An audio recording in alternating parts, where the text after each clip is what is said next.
All right, what we want to do now is we want to introduce you to chemical reactions, how we represent them, what they say about reality, and what we know about the laws that we've discussed so far. So the first thing we're going to look at is the law of conservation of mass. Now, you remember that the law of conservation of mass, it was actually experimentally determined by Antoine Lavoisier, but John Dalton, who you might recommend from atomic theory and his postulates, John Dalton codified the law of conservation of mass in those postulates. And he said that mass or matter was neither created nor was it destroyed in a chemical reaction.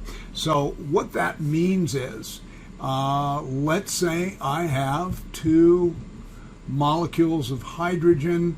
I combine them with two oxygen atoms in a diatomic molecule, and that's going to make two molecules of water. So let's say I have 100 grams combined hydrogen and oxygen on the reactant side. The law of conservation of mass says when that reaction is complete, that I should have 100 grams of water.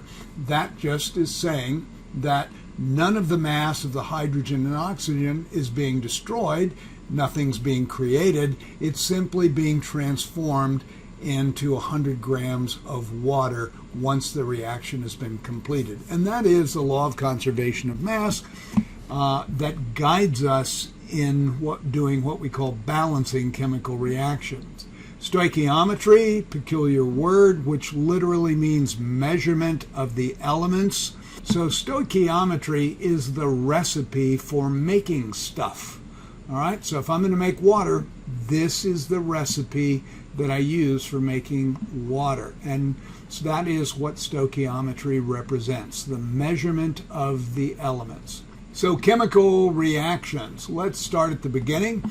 We start out with reactants on the left, that's our convention. The arrow means the reaction is taking place and the products are the result after the reaction has taken place. So it's left to right, reactants on the left, then the reaction arrow, and then products on the right. And it literally says reactants produce products.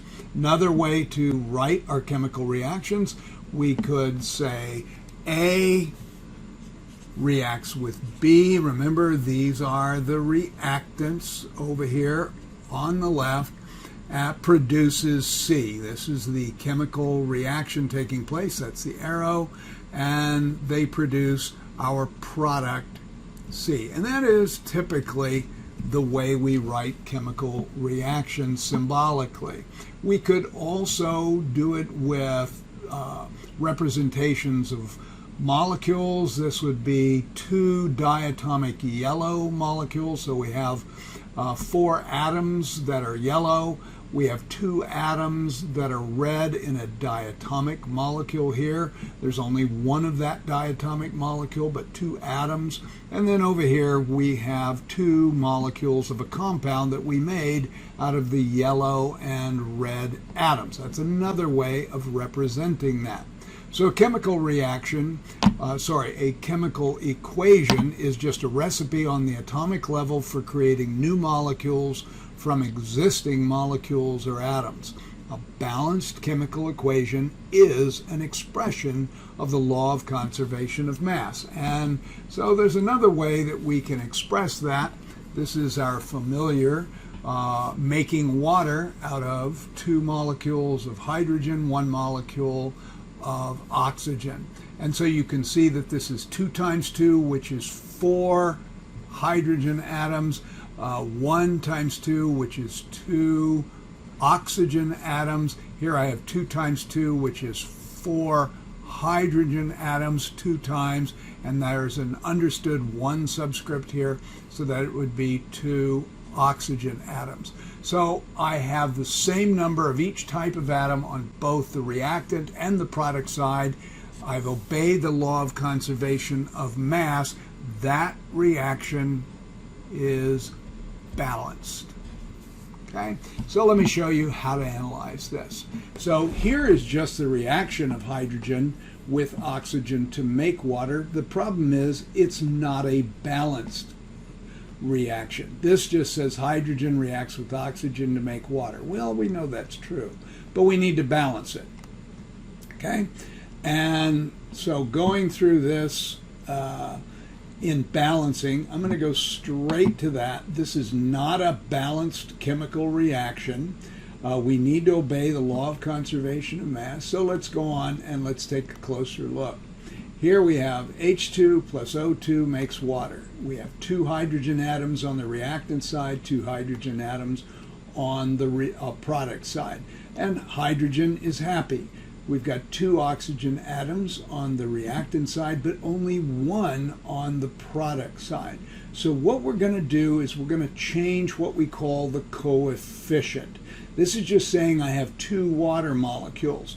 You can never change a subscript when you're trying to get reactants and products to balance, because if you change the subscript, you change the substance. You change the compound or you change the molecule, and you can't do that. You can say you have more than one of something, but you can't change the subscript without changing the substance. So this says we have 2 hydrogen atoms on the reactant side, 4 hydrogen atoms on the product side, because you take the coefficient and you multiply it times whatever that subscript is. 2 times 2, that gives us 4. So we're unbalanced on hydrogen, but we are now balanced on oxygen. So the simple thing to do is to change the coefficient on the hydrogen. That gives us 2 times 2, which is 4 hydrogens. We have 2 times 1, which is 2 oxygens. And over here we have 2 times 2, 4 hydrogens, 2 times 1, which is 2 oxygens. We are balanced. This is a subscript. This tells us something about the structure of this particular species. It simply says it's a diatomic molecule of oxygen. This is a coefficient. This simply tells us how many of this particular molecule that we have. You never change a subscript. You only change coefficients when you're balancing chemical reactions. Okay?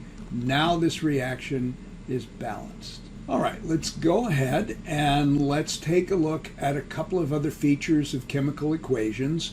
And these are these little subscripts down here, AQ, L, and S, and then there's another one, G, which stands for gas. So AQ means it's simply this substance is dissolved in water. That's what AQ means, aqueous, dissolved in water. Same thing for this substance, it's dissolved in water. And then water itself is a pure liquid, and so we have L for liquid, and then S, as you might guess, is solid. And then G for gas. Sometimes you'll see an up arrow on one of your products. That means a gas is being given off as a product of this reaction. Sometimes you'll see a down arrow on the product side, which means a precipitate or a solid is being formed. So in this case, it would not be unusual to see a down arrow with this substance. This is actually a salt called calcium sulfate. And then occasionally you will see a little triangle. Now the triangle means that heat needs to be added to get this reaction to occur. So you'll see that little triangle up there. Okay? And by the way, this is sulfuric acid. This is a strong acid, and so we'll go ahead and name it. You'll see it later. Oops, that's supposed to be an L, so I'll make that an F. So that's sulfuric acid. This is calcium hydroxide. Calcium hydroxide. I told you hydroxides were something that you would need to know. This is a strong base. This is a strong acid, and they produce two products. This is a salt, and you're going to learn about this. This is the driving force for this reaction, and that's just water. All right, let's take a look at the guidelines for balancing chemical reactions. And these are just some suggestions to help you and make it a little bit easier. So let's take a look at the first one. Never change the subscripts of the molecule or compound when balancing. Changing the subscripts changes the chemical identity of the molecule or the compound. Start with the elements which appear the least amount of times in the reactions. That's often going to be the metals. So when you have a number of different elements, if in the reaction and you're starting to balance, start with the metals, except under very special circumstances. And here is one of those circumstances. If an element, let's say you had iron and it was elemental iron that you were combining with something, save it for last, because changing the coefficient of iron doesn't change anything else. So balance that element last in that particular case, and I'll try to come up with an example for that. If only compounds are in the reaction, balance hydrogen atoms and oxygen atoms last because they appear in many compounds. And that is true. Hydrogen is the most abundant element in the universe, and so it appears in many compounds. Oxygen is the most reactive species in our atmosphere. It's everywhere. And so you're going to find oxygen in many, many compounds. So my suggestion is, in almost every case, you'll balance hydrogen second to last,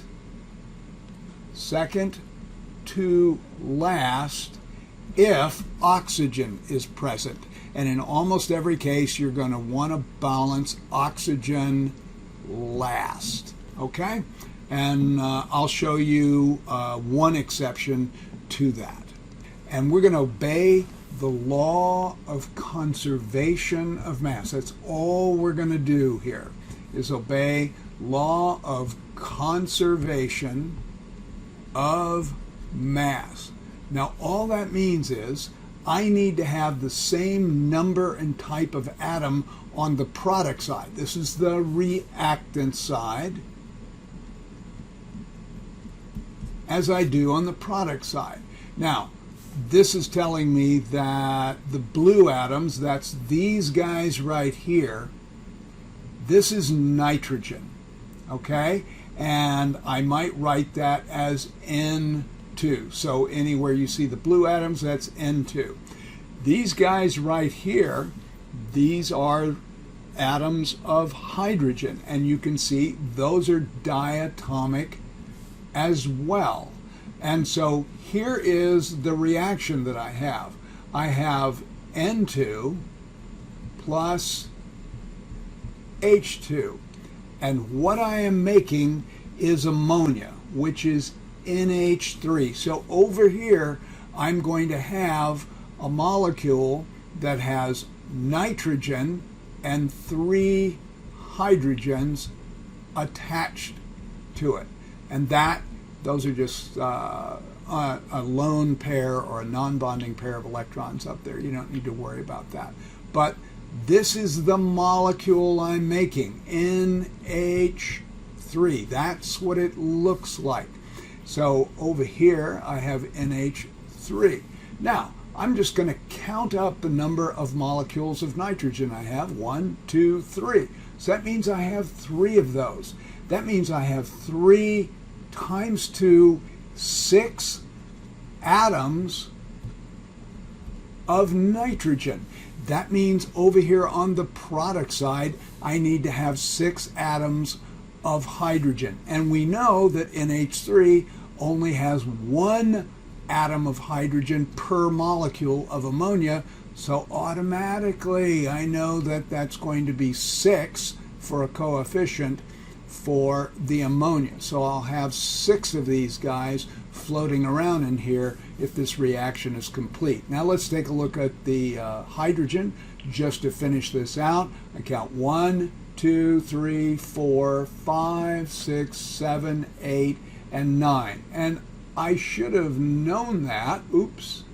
I should have known that because I have 6 times 3 or 18 hydrogen atoms over here on the product side, so I need to have 9 times 2, 18 hydrogen atoms over here on the reactant side. Okay, so that's just a question that you might be asked. So let's take a look at some practice problems. Follow the guidelines. So this is a compound. It's an ionic compound. You know that because you've got a metal and a nonmetal. And just so you know, this is the carbonate anion, and this is the sodium cation. So this is sodium carbonate. It's a group 1 metal, alkali metal. This is hydrogen chloride. This is sodium chloride, an ionic compound. Hydrogen chloride is molecular, and water is molecular, and carbon dioxide is molecular. So when I'm looking at this, I'm going to go ahead and start with the metals, because remember, if you've got lots of different atoms in here and you've got metals, go ahead and start with the metals. Now I've got 2 sodiums in sodium carbonate. I only have 1 sodium in sodium chloride. I can't change the subscript, but I can change the coefficient to 2 over here. All right, now that I'm done with that, I can either balance the chlorine or the carbon. I think I'm going to go ahead and balance the chlorine, since I can see that I have 2 times 1, that's 2 chlorines over here on the product side. So I have 2 chlorines, I have 2 sodiums, I have 2 sodiums, oops. And so I need 2 chlorines over here, so I'm going to change the coefficient of hydrogen chlorine to 2. That gives me 2 chlorines on the reactant side. So now I have 2 sodiums, 2 chlorines, 2 sodiums, 2 chlorines. So those 2 are happy. Let's go for carbon. I have 1 carbon over here on the reactant side. I have 1 carbon over here on the product side. So 1 carbon and 1 carbon. Carbon is happy. Let's look at oxygen. Here's the deal on oxygen. Well, we don't want to balance oxygen right now. We want to balance hydrogen first. So we've got hydrogen. We've got 2 hydrogens on the product side. And I have 2 times 1, 2 hydrogens on the reactant side. So hydrogen is happy. Now, if you balance everything else properly, then oxygen usually works out. So in this particular case, I have 3 oxygens on the reactant side, and I have 1 here and 2 here with carbon dioxide, and so that's going to be 3 oxygens on both sides. So my reaction is now balanced. Sodium, carbon, oxygen, hydrogen, chlorine are all balanced, and so I have obeyed the law of conservation, let's just call that conservation of mass, which is John Dalton's big law. Atoms are neither created nor destroyed in chemical reactions. All right, let's take a look at this reaction. Now this one's going to be a little bit different, and the reason is because I've got aluminum, which is a metal. It's all by itself. And remember, our guideline is if you've got an element that's by itself, save it for last. And that's what we're going to do. So over here, so in this particular case, I'm actually going to balance oxygen first. I have 2 oxygens on the reactant side, 3 oxygens on the product side. The easiest thing to do is multiply this compound, aluminum oxide, by 2, and this molecule, O2, by 3. That gives me 3 times 2, or 6 oxygens. 2 times 3, 6 oxygens. And now, when I change the coefficient of aluminum, I don't change anything else. So I have 2 times 2, that's 4 aluminums, and I can just go ahead and change that to 4 aluminums. I've obeyed the law of conservation of mass because I haven't created nor destroyed any of the atoms from the reactant side to the product side. Okay, let's try another one. Let's see what you know. This compound right here, ionic or molecular, it's got a metal and a non-metal polyatomic anion. The metal is iron. The non-metal polyatomic anion, that's carbonate, CO3. It's got a 2- charge. Let's go ahead and figure out what the name of it is, just for practice. Remember, we can do the crisscross. That would give us a +3 for iron, and then the 2 would come up here, and we ask the question, is carbonate a -2 anion? And the answer to that question is yes, it is. So if carbonate is a -2, that means that iron has to be a +3. You've got 2 times +3 is +6, and 3 times a -2 is -6. All compounds are neutral. So this is iron, parentheses, 3 carbonate. Carbon-A-T-E. Okay? All right, so that's just a little practice on naming. All right, this is sulfuric acid. We'll learn about that a little bit later. This is iron 3 sulfate, and this is water and carbon dioxide. All right, let's get down to the matter of balancing this. I have 2 irons, so I have 2 irons on the reactant side. Well, I have 2 irons on the product side. Remember, whenever you got metals in compounds, it's best to balance those first. And let's go ahead and balance carbon. Now, this 3 outside the parentheses, I multiply every subscript inside the parentheses by the subscript outside the parentheses.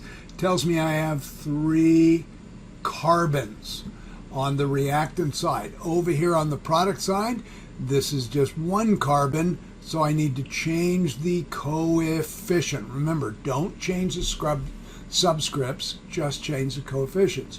Now I have 3 carbons on the product side as well. We're not going to balance oxygen. We're going to wait till last to balance oxygen. We're not going to balance hydrogen. We'll balance it just before we do oxygen. We will balance, however, sulfur. And I have 1 sulfur on the reactant side. And over here, remember, we've got parentheses. So 3 times 1 sulfur is 3 sulfurs on the product side. So I need to change the coefficient of sulfuric acid, H2SO4. And now I have 3 sulfurs on the reactant side. So everybody's happy so far. Let's go ahead and balance hydrogen, since that's the only thing left other than oxygen. I have 3 times 2, that's 6 hydrogens on the reactant side. I only have 2 on the product side, so I'm going to multiply the 2 by 3. I change my coefficient to 3. Now I have 3 times 2, that's 6 hydrogens on the product side. All right, so I've balanced everything except oxygen. Let's check it out. I have 3 times 3 oxygens plus 3 times 4 oxygens. All right, so that's going to be 3 times 3, that's 9, plus 3 times 4, that's 12, which gives me 21 oxygens on the reactant side. Let's check out the product side. 3 times 4 gives me 12. So that's 12 oxygens plus, I have 3 times 1, that's 3, plus 3 times 2, that's 6. 6 plus 3 is 9. 9 plus 12 is 21 oxygens. So everything is balanced. Remember, if you balance everything other than oxygen first, oxygen usually works out. And so we're now balanced. We've obeyed the law of conservation of mass. All right, here we have, and let's see if we can name this compound. Is this compound ionic or molecular? Remember, molecular compounds have only nonmetals. Well, if you look at your periodic table, you'll see phosphorus is a nonmetal and oxygen is a nonmetal. How do we name molecular compounds? We use prefixes, and the prefix for 4 is tetra. The prefix for 10 is deca. It's a binary compound, so it's going to get an IDE ending. So this would be tetra phosphorus deca oxide. The tetra is the 4 subscript on the phosphorus. The deca is the 10 subscript on the oxygen. It's binary, so it gets the IDE ending. So tetraphosphorus decaoxide. So I've got 4 phosphorus on the reactant side. I only have 1 phosphorus because this is a 1 times the subscript. 1 is understood here. So I'm going to change that subscript. I'm going to change that coefficient to 4. That gives me 4 phosphorus on the product side. And then I'm going to balance hydrogen. I've got 2 hydrogens on the reactant side. I have 4 times 3, that's 12 hydrogens on the product side. So I'm going to change this coefficient to 6. And 6 times 2 is 12 hydrogens on the reactant side. Let's take a look at the oxygens. I have 10 with the tetraphosphorus decaoxide, and 6 times 1 is 6. 10 plus 6 is 16. 16 oxygens. That's an oxygen right there. And then I have 4 times 4. That's also 16 oxygens on the product side. So I am balanced. All right, here we have an alcohol. Anytime you see an OH in a molecular compound, you're thinking that is an alcohol. And it's molecular because carbon and hydrogen are both nonmetals. So this is actually my favorite alcohol. This is ethanol, or as I like to call it, a good Pinot Noir. And we're going to combine it with oxygen, and we're going to form the products carbon dioxide and water. So the first thing we want to balance, there are no metals, so we'll balance carbon. I've got 2 carbons on the reactant side. I have 1 carbon on the product side, so I'm going to go ahead and I'm going to multiply or change the coefficient to 2 over here. My hydrogens, I've got 5 plus 1. Don't forget about this guy right here. So that's going to be 6 hydrogens. And over here I have 2 hydrogens, so I'm going to change that coefficient to 3. I now have 6 hydrogens over here. Let's go ahead and count the oxygens. All right, I have 1 oxygen here in the ethanol, ethyl alcohol. I have 2 on the reactant side here. That's 3. Well, that's kind of messy, so I'm going to go ahead and count them on the product side. So I have 4. 2 times 2 is 4 oxygens, plus 3 times 1 is 3. So that gives me 7 oxygens over here on the product side. Now it's easier. I'm just going to multiply or change the coefficient of O2 to 3. 3 times 2 is 6, plus this one, and that gives me 7 oxygens over here on the reactant side, and I've obeyed the law of conservation of mass. I'm balanced. One more, and then we'll call it a day. All right, so here we go. I've got, this is called a hydrocarbon. A hydrocarbon is a compound composed only of carbon and hydrogen. It's specifically in a group called alkanes, but you'll learn about that in organic chemistry if you get to it. I've got 4 carbons on the reactant side. I need to change this coefficient to 4 so that I have 4 carbons on the product side. And then I have 10 hydrogens on the reactant side. So I'm going to change this to 5. 5 times 2 is 10 hydrogens on the product side. And let's count up the number of oxygens. I have 4 times 2, that's 8, plus 5 times 1, that's 5, and 8 plus 5 is 13 oxygens. Well, that's an odd number. So I'm going to show you a trick. Whenever you have an odd number of oxygens or any other element and you have a diatomic element on the other side, you take this odd number. When you have a diatomic, oxygen is the element that this happens most often with, and you simply make this 13 divided by 2. Well, 13 divided by 2 is 6.5. 6.5 times 2 is 13. Now we can't leave it like this. We want to get rid of that denominator, so we're going to multiply all the coefficients by 2. So we'll multiply all these coefficients by 2, and I'll go ahead and rewrite this. So this is going to give us 2C4H10 plus the 2's will cancel here, and that'll give me 13 times O2, and that's going to give me 2 times 4, that's 8 CO2s, and it gives me 2 times 5, that's 10 H2Os. Now let's check it out. I've got 2 times 4, that's 8 carbons. 8 times 1, that's 8 carbons.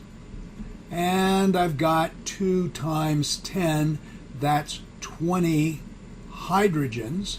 And I've got 10 times 2, that's 20 hydrogens. And then finally, I've got 13 times 2 oxygens, which is 26. I have 8 times 2, which is 16, plus 10 times 1, that's 26 oxygens. Okay?